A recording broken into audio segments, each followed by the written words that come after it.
Okay, so I just checked. We are live on YouTube. So 11 o'clock we'll start. Thank you.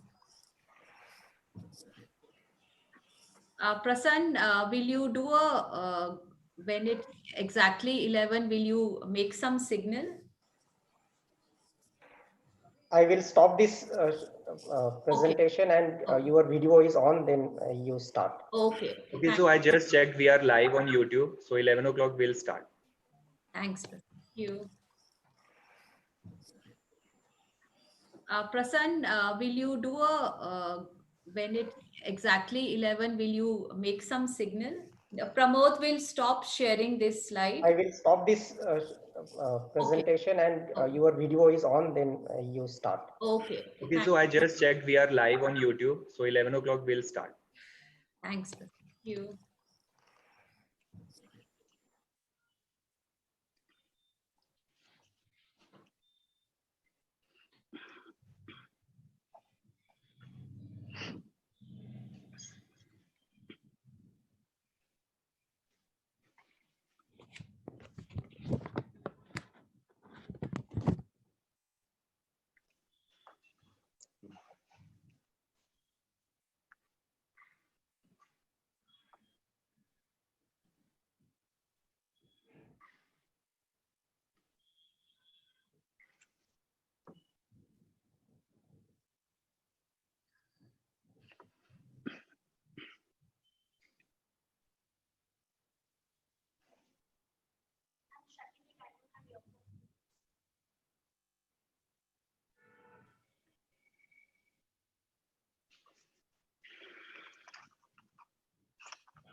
A very warm welcome to everyone who has joined us today. It is said that coaching is the universal language of change and learning. And when we converse, we are able to get people to change their thinking. And when thinking changes, we are able to change the entire world. That is the power of coaching, and that is the power of conversations.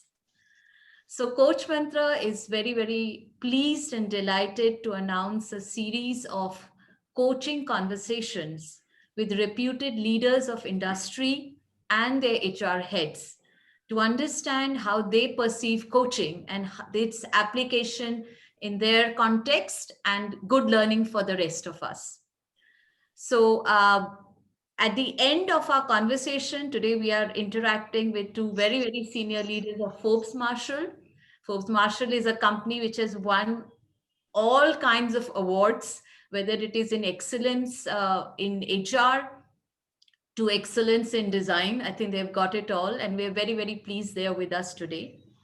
At the end of this conversation with the two leaders, we will have time for interaction and taking on question and answers. So please add your questions or your comments in the comment section, and we will take it up towards the end of our session today. Happy learning.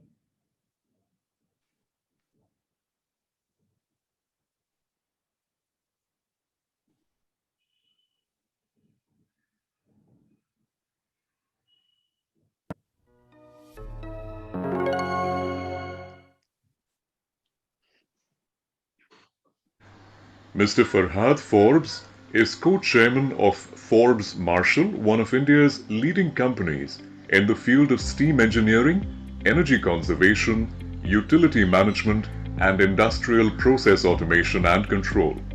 Farhad is chairman of Family Business International, which is the world's leading family business organization. He is also a chairman of the Confederation of Indian Industries National Task Force on Affirmative Action.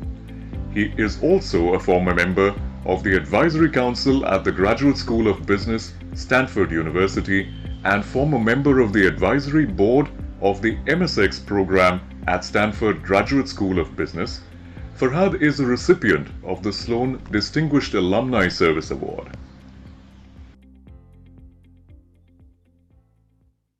Mr. Bobby Kuriakose is the HR Director at Forbes Marshall and has been an important member of the growth in the past 30 years. An alumni of Symbiosis Institute of Business Management, Pune, Mr. Kuriakose has been recognized as one of the top 25 HR influencers in India in 2019. He is a member of the Corporate Academic Council in multiple universities and is a speaker at many forums and seminars. He is a certified coach from International Coach Federation. He is also a member of the CII Maharashtra Council since 2015 and is the co-convener of CII Maharashtra Forum on Human Relations. He is a member of CII National Committee on Industrial Relations and member of CII Task Force on Contract Labor. He advises a few hospitals and SMEs on HR interventions as well. Bobby is a life member of the Indian Society for Training and Development and was also a Secretary of National HRD Network, Pune.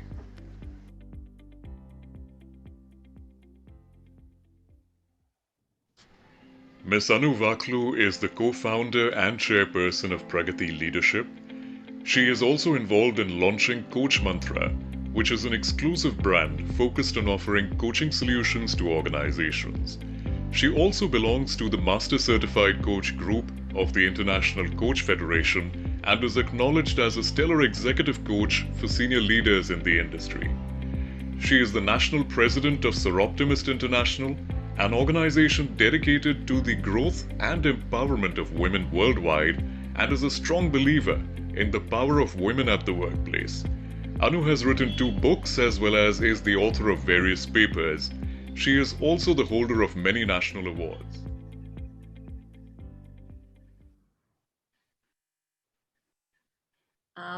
I want to thank Farhad. Farhad, thank you so much. And Bobby, thank you so much for agreeing to be on this panel discussion. And I'm really looking forward to a very enlivening and interesting conversation with both of you. Thank you. Thank you. So Farhad, just to understand, Forbes Marshall is known as an organization for its ethos, for its culture, for the way you're visioning the future. Could you just enlighten us all as to the larger context of your vision and your values? Sure. Well, let me start by mentioning what we stand for as an organization. Our purpose, essentially, as we stated today, is to energize businesses and communities across the world. We provide energy and process automation solutions that deliver specific customer benefits. So that's really our business. And whereas we started off doing this in India, we now do it globally, and we're present in many countries of the world today. Our business is very much a knowledge and service-based business, where our distinctive sales approach and our products deliver these specific customer benefits, which I spoke about earlier. So it's really our people, whether they may be in sales, whether in R&D or in operations, they are really the key to how we differentiate ourselves. And because of that, our HR practices, our people engagement practices become a very essential part of our strategy and development. So I'll stop with that and come back to it later. Thanks, Farhad. That was really good to know that, as an organization, you really believe that people fuel your growth. And Bobby, the next question as the HR director is for you, which is in the larger context of who you stand for as a company, your vision, your values. How would you kind of, describe your talent management strategy? Sure. I know basically, I would put it into two basic baskets. One is, as Farhad mentioned, on the basic vision and the values of the organization. One of the critical purposes, priorities deriving out of it is being a diverse, great place to work, benefiting communities wherever we operate from.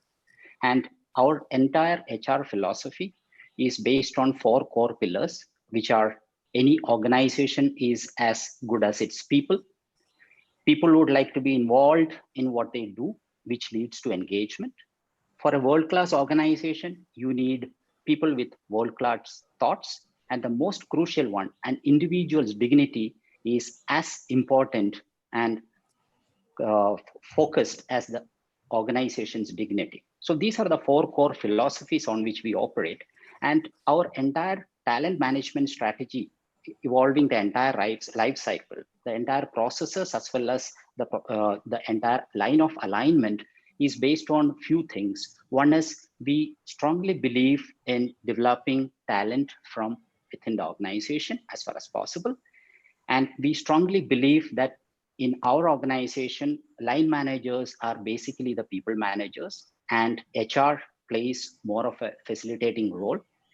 We firmly are embedded in sustaining the values of family spirit, which is one of our core values. And we do not believe that for people policies, one size fits all approach is not something which is acceptable from our point of view. So the entire people management strategy evolves around this, and then with a clear focus on learning and growth as far as any member in the organization is concerned. I would stop there. Thank you, Bobby. What was so interesting for me is the point when you were talking about the pillars and you talked about the dignity of the person, is very important. And I think that's so unique, for an organizational philosophy to have. Correct. So compliments to all of you for that. So in the light of this kind of strategy that you have, Bobby and Farhad, how would you, look at the role of coaching when it comes to developing people, developing future leaders, building your organization? What are your thoughts on it?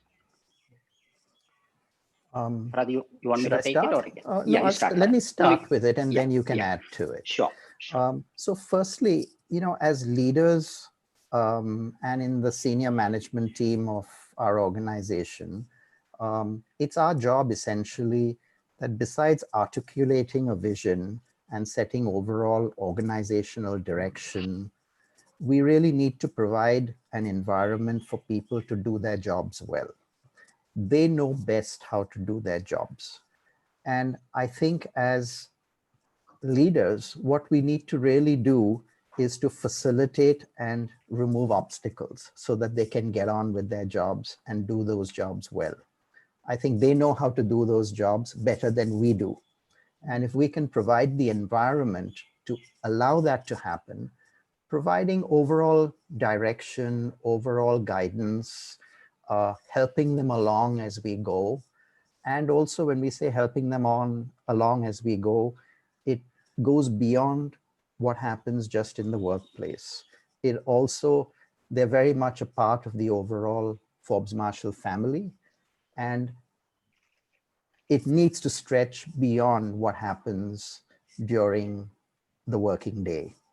And I think Bobby has referred a little bit to that, but maybe you can add more to it, Bobby. Sure. So, Anu, just supplementing what Farhad mentioned, we strongly look at the line managers playing an HR manager's role. And across the organization, when you look at the overall development, coaching plays a critical aspect, especially for the middle and senior level. We focus a lot on assisting the member or the facilitating the manager or the member to achieve results in a focused manner. Then we also look at developing future managerial skills. Then how can we assist or coach somebody to value diversity? Then helping the person to be agile. Agility is one of the core mantras or core basic requirement to sustain and lead a team. And ensuring they have an emotional connect with the members. That's another part, and helping them also to network very well and also prevent any kind of burnouts within the organization, because that's something which is very crucial. And coaching in our organization, because of the basic connect we have, we are typically in a position to identify early burnouts or issues of burnouts and support them in ensuring that they come out of it. So there are multiple ways which we engage with regard to coaching within the organization. Right. And just to build on that, the strategy for coaching, would it be like, you have internal managers trained as coaches, or you hire external people, or people already have that instinct of coaching? What sort of an approach do you follow, Bobby? Yeah, so in this, Anu, I would put it in two different buckets again. One part is you need basically coaches within the organization, because they know what really the organizational requirements are. So there are many of us who over a period of time have been one part trained, and some others have developed coaching skills, and they use that as one of the critical strategies with regard to aligning members. And second part is, as I mentioned, we prefer developing members from within the organization, leadership potential. So you tend to have an inward perspective compared to having an outward in perspective. So wherever we feel the need to do so, we engage with coaches from outside of the organization. And you very well know, even Pragati as a institute has supported us in this particular thing, plus many other organizations have supported having external coaches to bring in that outside in perspective. Right. So you use to multi-pronged approach. That's right. To build that culture of coaching and building the leadership pipeline. That's right. Thanks, Bobby. And I just wanted also you and Farhad to share with us that could you give us an example of, without mentioning names obviously of both the coach or coachee, any examples of a success story of coaching in your organization? Maybe both of you can relate from your experiences. You start, Bobby. Yeah, I can cover one case because this I would take the case of someone who joined our organization with some outside experience, because that's where in our organization and in our kind of culture where you have maximum members who have grown within the organization, the challenges occur in alignment. We had someone with around 6 to 7 years of experience joining us about 15 years back. And he had a multinational company exposure. And when he came in, we found the person to be having extremely good potential in developing into a leadership role. But at the same time, he came with certain challenges with regard to cultural alignment, and he had challenges with regard to aligning with the rest of the interdepartmental teams, and also in leadership styles as well as people management styles. He had to brush up quite a few number of things. And we had two choices. One is, stick to the format of looking at, okay, if he is not aligning, then let him be. But between his own manager, who is currently a management team member within the organization, and Rati was a part of my team, Farhad Forbes, and Rati and me, we had a formal kind of a coaching sessions, multiple coaching sessions with the particular individual. And I know that was the time we all had gone through the ICF coaching certification process. And we used that very efficiently. And today, when I look at him, I'm really happy to say over the last 14 years, he's currently heading a business, which is one of the large business verticals within the organization, having a collaboration with one of the joint ventures. And we feel that, he has matured into that role very well. And currently, when we realize that, he also needs to, being with us for a longer duration of time, he needs to have an outside-in perspective. Now we have brought in an external coach who is also helping him with a much better business alignment. So it's a mix of both. Okay, very nice. So initially the foundation was set by the internal coaches. That's and right. Now, given where he is, there is an external coach. That's right. Thank you, Bobby. And Farhad, would you just? Sure. No, in fact, I just like to add, this particular individual, he's now actually one of our business heads a lot of potential for the future. And I think this is really an example of where good coaching has actually worked. Maybe I can share an example of where it hasn't worked so well, Exactly. because I think we have examples of that too. And Yeah. I think you learn from mistakes. This is actually an individual where I personally had interaction with, and actually we had a lot of success with his development and career growth, where I think we did a good job in coaching him initially. He was a very successful manager. He was one of our field managers and grew into, a position of significant responsibility. And then, as what happens in an organization, you make changes, and we moved him on to something new. We wanted to have a new area which we wanted to look at and which was of importance, but it was a less structured assignment. It was new, as I said, so it wasn't something where you had a set of rules and guidelines already established. And I think that's where we possibly failed, because when you set up a new role, or you have someone, a new manager who joins, one needs to really make sure that there is a good onboarding process, either because the person is new or the role is new. And perhaps that's where we did not do such a good job. We did not have sufficient interaction. We did not understand where the constraints were.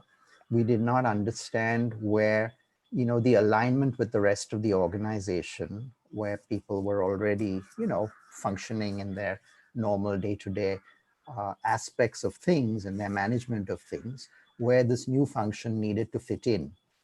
And I think that's where, if you do not handle that right, then it creates a sense of frustration. And as a result, actually, we lost the individual. And so, he's moved on. He's, I think moved on to another assignment. And if we look back on this, I think there were many lessons which we have derived from it. So I think I just wanted to mention that. No, very nice, because I think coaching is not in isolation. It is done in the context of many other things, and I think both of you, with these two different examples, have helped us to understand that it's not just what the coachee and the coach are doing; it's also the context in which they are placed. So there has to be some, as they say, absolutely. I know. So the soil has to be also enriched along with watering. But thanks, it was very interesting to hear both of these. And, research has shown that in organizations where, let's say, we say it has a strong coaching culture, there are many ingredients, like, for example, Bobby, like you mentioned, there you hire external coaches, you train internal managers to be coaches.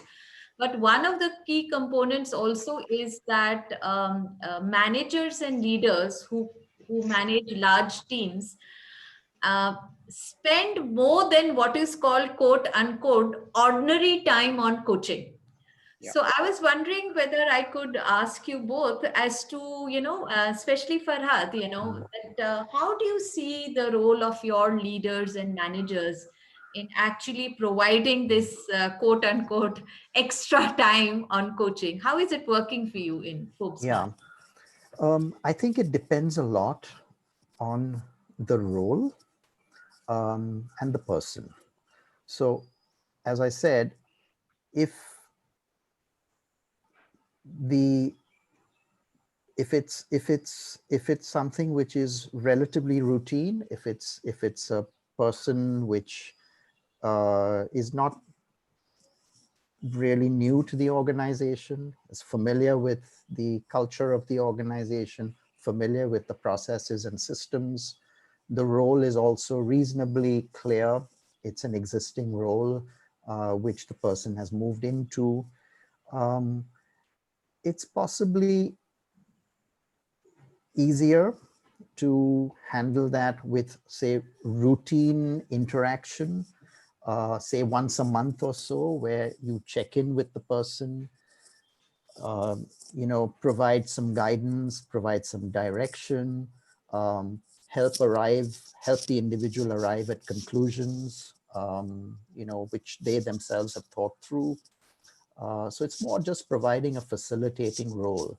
And also, as I said right at the start, in terms of removing of any obstacles which come in the way of the individual delivering.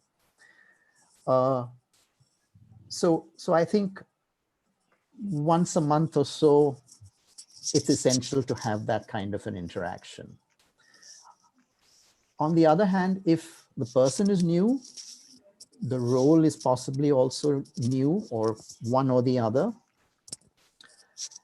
As I gave the example of someone, where it didn't work so well.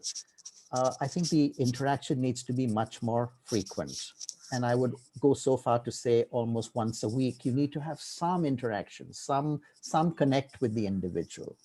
And you need to have a better tracking mechanism. And also you need to be able to get feedback. So feedback, not just from the individual, but from others around where the person works, and where you have to keep your eyes and ears open for signals which are not always very explicit, but which are sometimes implicit as well. So I think it depends, as I said, on the individual and also on the role. Right. But yeah, that's true. So again, it's very difficult to say, 2 hours or 1 hour or whatever, depends. But the thing is that how have you been able to get your managers to understand the importance of actually doing these coaching connects with the team? Was it like automatically they felt they needed to do it, or was there some organizational communication around it, or some influencing that happened?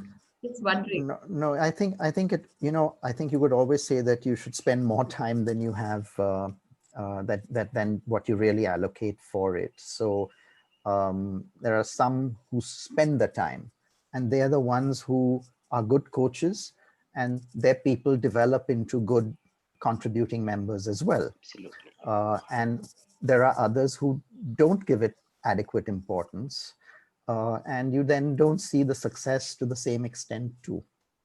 Bobby, do you want to add anything further? Yeah, basically, precisely, Anu, in the areas where we feel and we see managers spending a lot of time in ensuring they coach the individuals, and it could be either informal or the formal way of handling it. We find the team, the vibrancy of the team, as well as the engagement of the team with regard to the results is pretty positive, and they are rated as some of the best teams in the whole organization.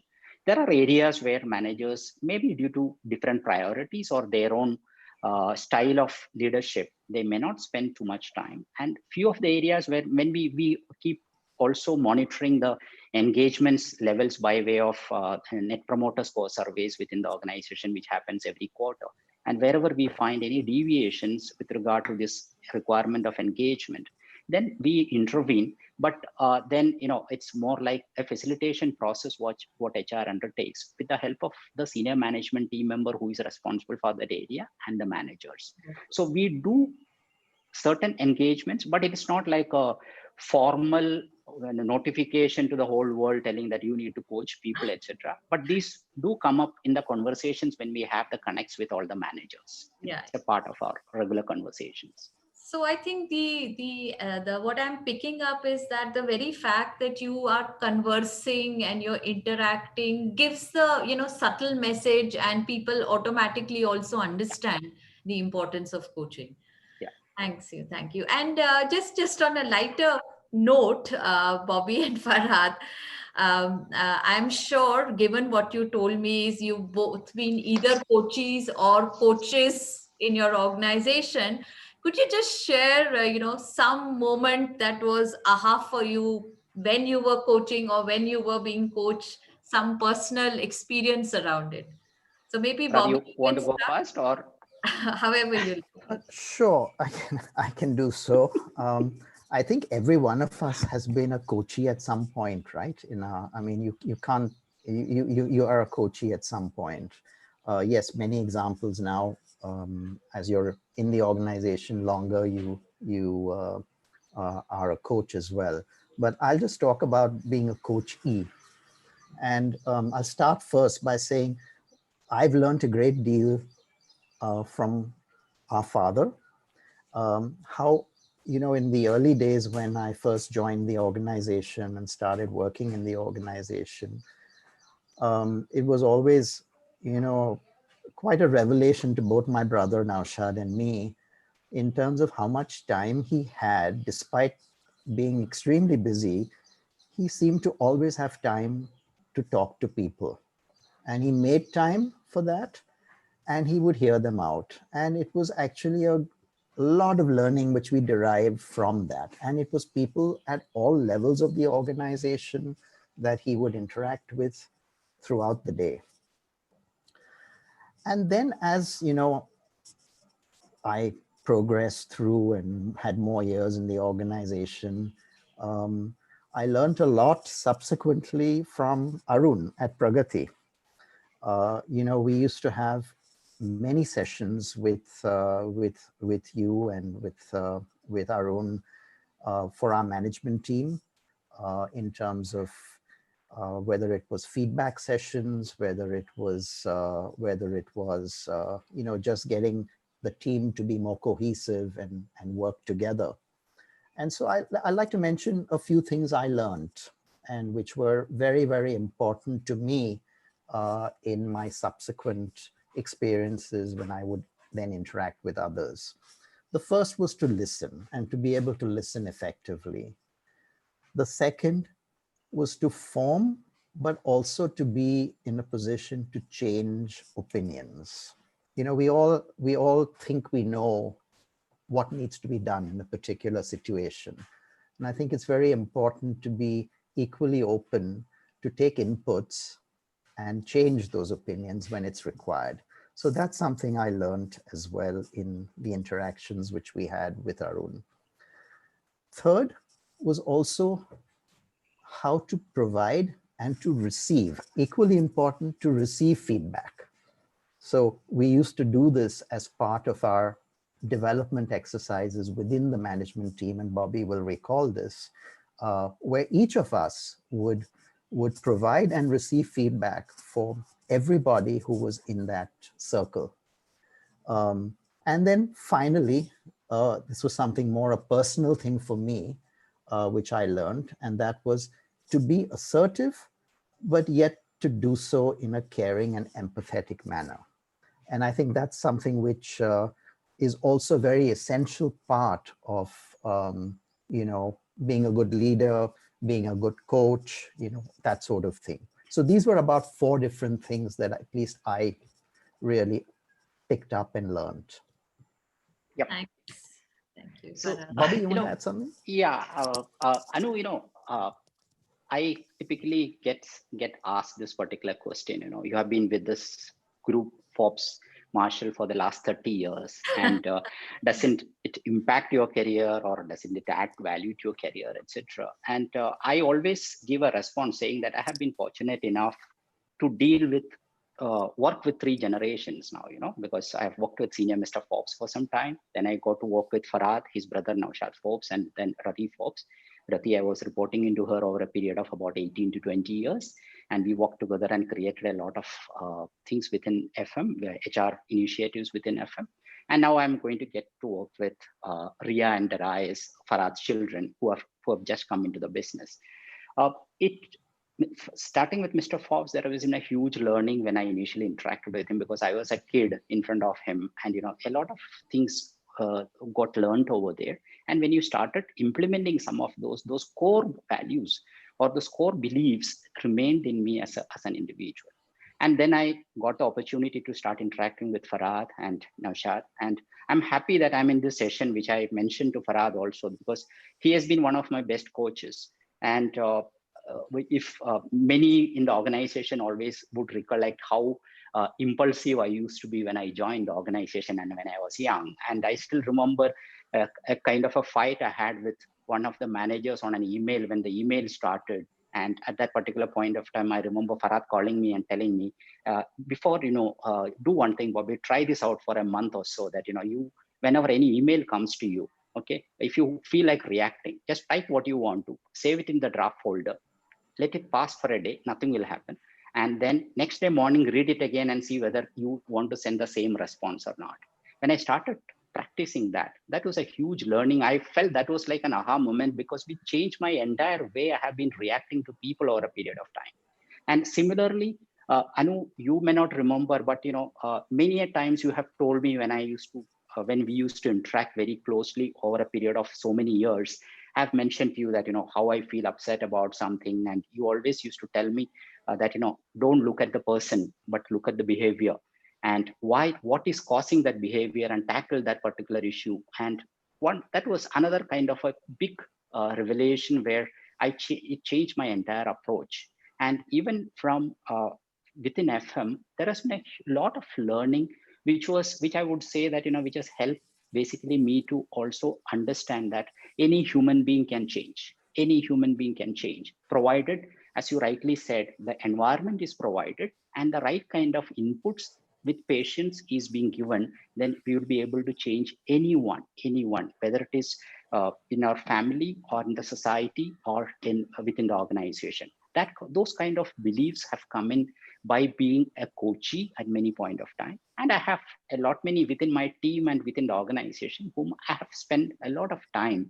And I'm feeling very proud to say, when you get so many messages during the Teachers' Day from many who have even left me and working in very successfully in other organizations, wishing that, what kind of learning and coaching was provided. Yeah. So it's there. It comes naturally.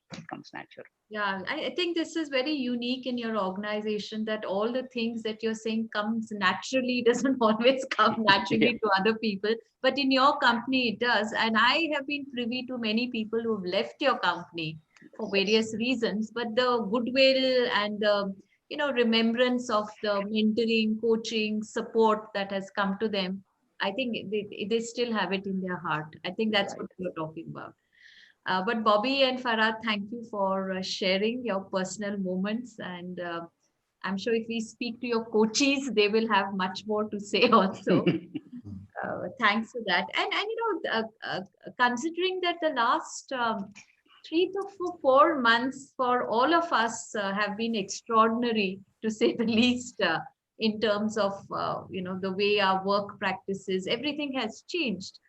I just wanted to inquire from both of you that, given that Forbes Marshall earlier did not encourage work from home, and, you had certain ways of working, and as I'm sure they all changed in the lockdown period. So what are some of the ways in which you have really been able to connect with your team during the post-COVID or it's still COVID area, but in this entire thing? And if I may ask, did coaching play any role in the way you were connecting? If you could just share a few examples. Yeah, sure. Do you want to take? Yeah, I'll start. As you said, it's extraordinary times, and it's 5 months. It's 5 months. We started off in the middle of March, third week of March, and it's now August. So it's 5 months. And I think the way things look, the way things are, it's going to be some while before things change and go back to how things were before. So it's truly extraordinary, and as the word which is used so much now is unprecedented. I think what we found was that right from the start, in fact, I think it was day 2 of the lockdown which was in Pune, which was actually started a few days before the national lockdown. I think it was the 18th or 19th of March that we started in Pune. We decided we would have a call with all our senior managers. And so we did that at 9 o'clock in the morning. I think the first day was the 19th or 20th of March. And we have done that ever since, every single day except Sunday. So we've done it except Sunday, and I think we had a holiday in between, so we didn't do it. I think 15th of August, we didn't do it. that has been a great opportunity for us to at least engage with the senior management team, where we spend a few minutes starting with the health situation in the company, in terms of, because it's obvious that, you know, when you have a pandemic like this, you're going to have people who are either directly affected, or you're going to have people who have family members who are affected. And then how do we deal with that? So we share this openly and communicate without mentioning names, but mentioning work areas. Also in terms of how we isolate and quarantine people. So we start with that on the health issue, a brief coverage of, you know, performance issues, which are critical to the organization. And then it's an opportunity to also engage on some area of interest, which is relevant for the people present. And then all our senior managers do the same with their teams. So they have daily connects with their teams. And so as a result, we've been able to collectively engage with pretty much most of the organization on a daily basis. Bobby will talk about some of the other things, but I want to mention also, besides the collective interactions, we do have, it's very important in a time like this, where you make time to engage one-on-one with people, and particularly with people who you sense have a concern. They've either had family members who have been affected, they've been affected themselves, or they just have fears. I mean, you know, this is a situation which we have never seen before. And there will be fears which they've had, especially in the early days, because of the uncertainty. There was so much uncertainty about things. So the first thing, I think there are three things which, you know, I think are very important at this time. One is that health must come first, and that we have to keep people safe. The second is, because of the uncertainty, we have to get people to accept that the situation is going to remain uncertain. So how do they cope with uncertainty? Make them feel comfortable with that. It's never a satisfactory solution, but it is something what it is, and you can't change that. There are some things you cannot change. And it's very important that when you have uncertainty, is that you celebrate small successes as well. So it could be a very simple thing, an order which you've received, a particular difficult collection that you've made. It could be something, anything small, you know, but celebrating those small successes are very important. And it's very important also to be authentic. I think you cannot say that, no, things are going to be fine, because we don't know how fine they will be. So as we say, what we've tried to do is that you hope for the best, but plan for the worst. I think that's something which, you know, is something which we try and do as well. And then finally, to get people to look at the positives. Every crisis also brings opportunity. And there have been many examples of how people have actually taken advantage of the crisis to come up with something new, doing something in a new way, and then we celebrate that collectively as well.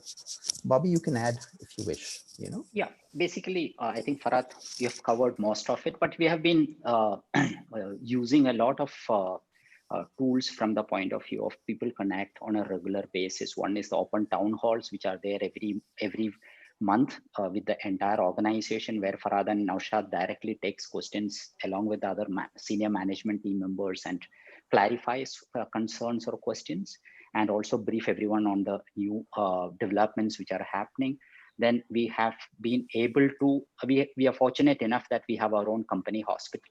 So the doctors have been connecting with our own members on a regular basis, giving updates of the COVID situation, plus what are the precautions to be taken. And this includes connecting with the spouses of our own members, so that the family part is also addressed besides the member only knowing about it. And HR team facilitating monthly monthly talks with each of the groups, and also encouraging informal meetings practically every week with families of members where everyone comes together. Some of the departments are doing it very efficiently. And many of these kind of things have been used to communicate and ensure that, this the physical distance which is there is minimized to the maximum possible extent, and the concerns are being addressed in a very positive way. That's really, really good to know that, Bobby. Thank you, Farhad and Bobby. And perhaps the last question I will ask before we open it to everyone else asking questions to both of you is that going forward, I think this new working environment will probably stay for some time in the way we are working right now. How do you see coaching playing a role in the kind of virtual work environment that we are in? Yeah. I think as we mentioned, the importance of coaching has very much been, highlighted in this crisis. So I think going forward, I think the learnings which we have here is that with the digital world, we've learned that it's possible to have much more frequent interactions with people than it was possible earlier. So the interactions are shorter, but they're much more frequent. And as a consequence, I think there's a lot of value in that, because it's so easy to have an interaction and doing it by video as opposed to doing a call, there's a night and day difference when you can actually look at expressions, the body language, all that comes across very, very clearly in a video interaction. And so geography is not a constraint. You can be interacting with somebody across town as easily as someone across halfway around the world, taking into account the time difference. But it's really very easy to do that. So, you're able to bridge geographical kind of separation very, very easily.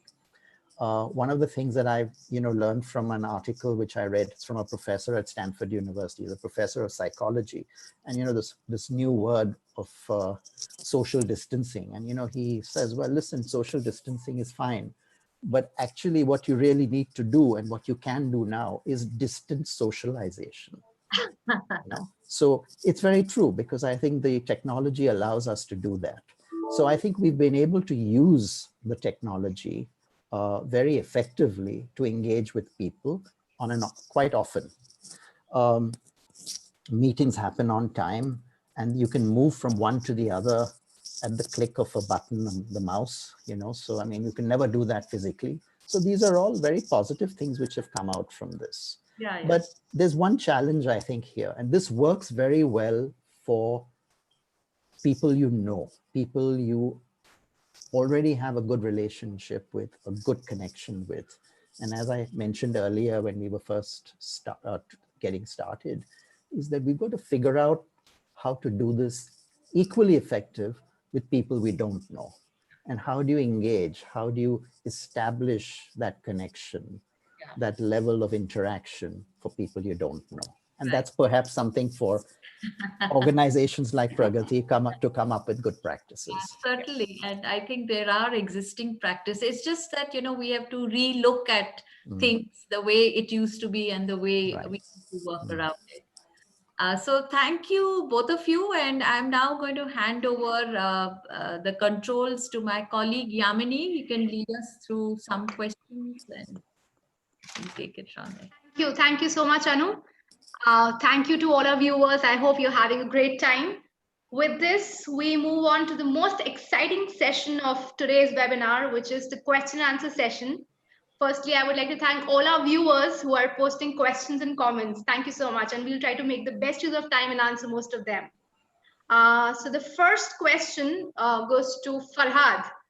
It says that coaching a lot of times is not understood correctly. It is seen as a remedial step for people who lack certain skills. So the question is, how do you deal with such perceptions and communicate to your team that it is meant for high performers? Farhad. So I would say that to appreciate the value of coaching, you have to do it. You have to do it. And if you don't do it, I think it's more the downside of not doing something. I think we talked about failure, success and failure. And I think it becomes evident when something doesn't work out is because typically you haven't provided the inputs and the opportunities for the person to actually develop.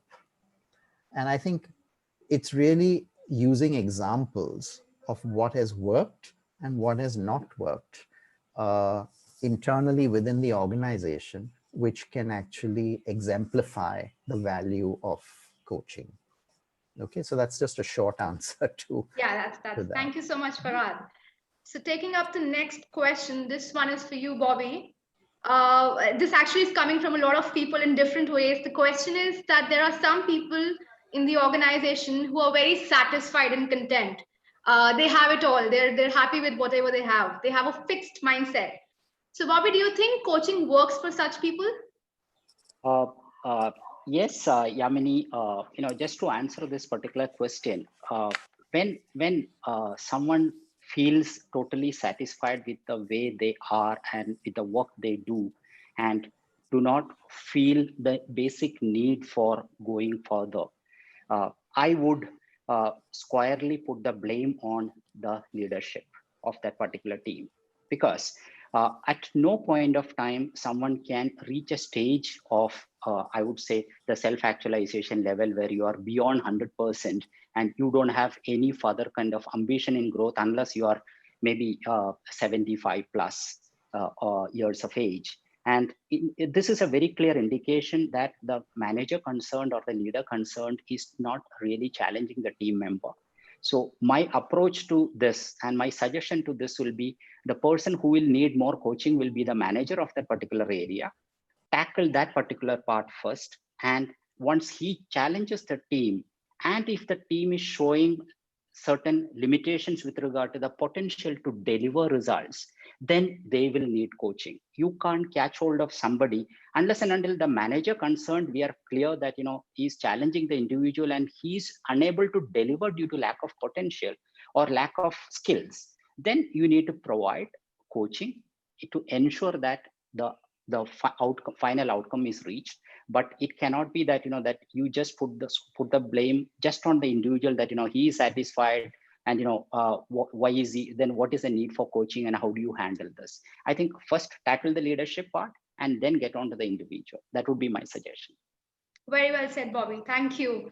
So I think we have a question again for you, Bobby. The question is that in the business context, how do you differentiate between coaching and mentoring?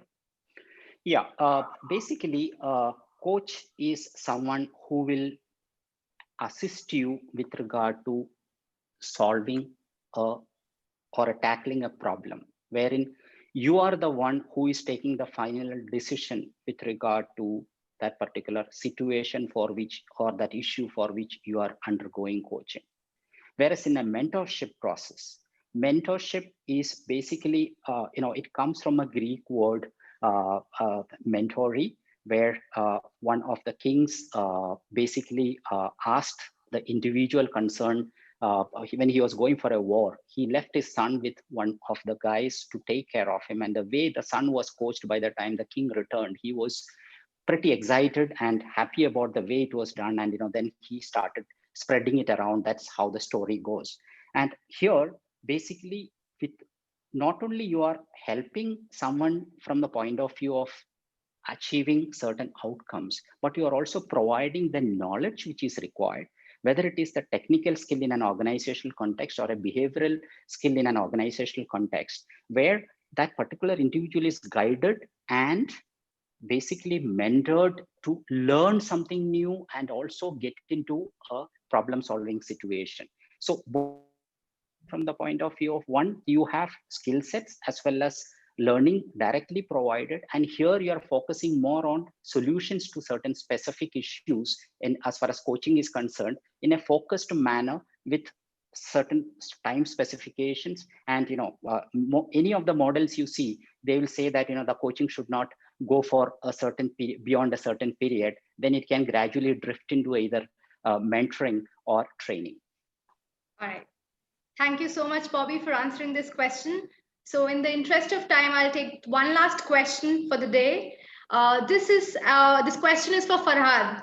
The question is that when I have to convince my leader of the organization, who's someone who's not aware of the concept of coaching and is not convinced with the concept, the foundation of coaching, how do I make a business case and convince my leader? Farhad.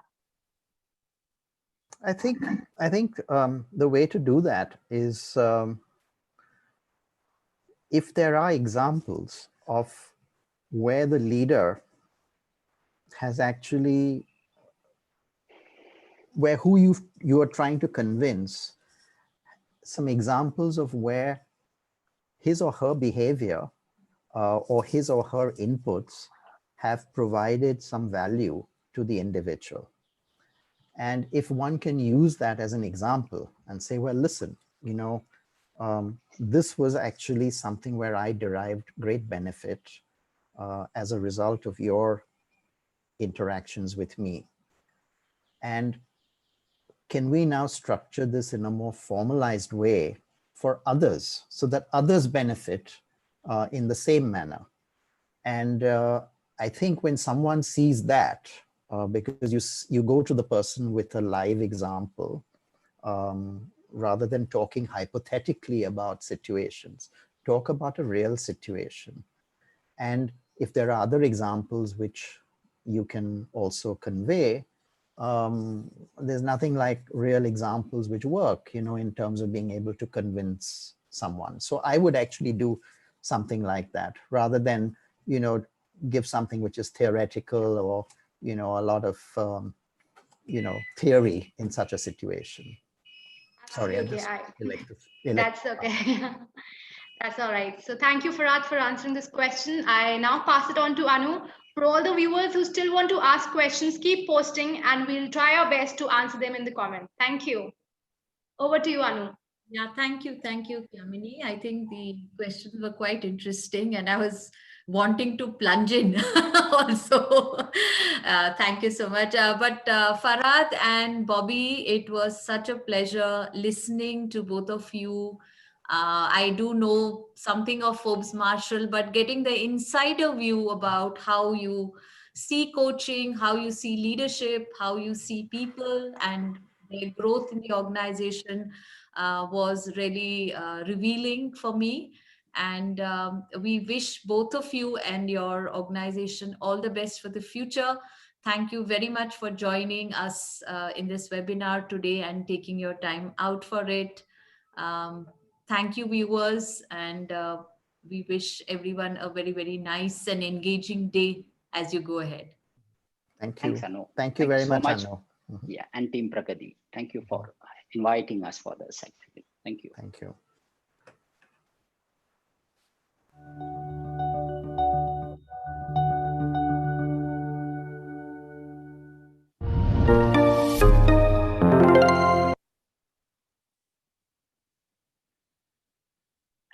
Okay. So